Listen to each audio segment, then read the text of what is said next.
ಎಲ್ರಿಗೂ ನಮಸ್ಕಾರ. ನಾವು ಕುರಿ ಸಾಕಾಣಿಕೆಯಲ್ಲಿ ಮೇಯ್ನ್ ಮಾಡಬೇಕಾಗಿರೋ ಕೆಲಸ ಅಂದರೆ ಮೇವನ್ನ ಸ್ಟೋರ್ ಮಾಡ್ಕೋಬೇಕು. ನಾವು ಈ ವರ್ಷ ಒಂದು 85 ರಾಗಿ ಹುಲ್ಲು ತೊಗೊಂಡಿದ್ದೀವಿ.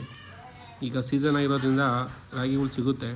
ನಮ್ಮ ಕಡೆ ಒಂದು ಹೊರಗೆ 140 ರೂಪಾಯಿ ಥರ ಸಿಗ್ತಾಯಿದೆ. ಬೇರೆ ಕಡೆ ಬೇರೆ ರೇಟ್ ಇದೆ.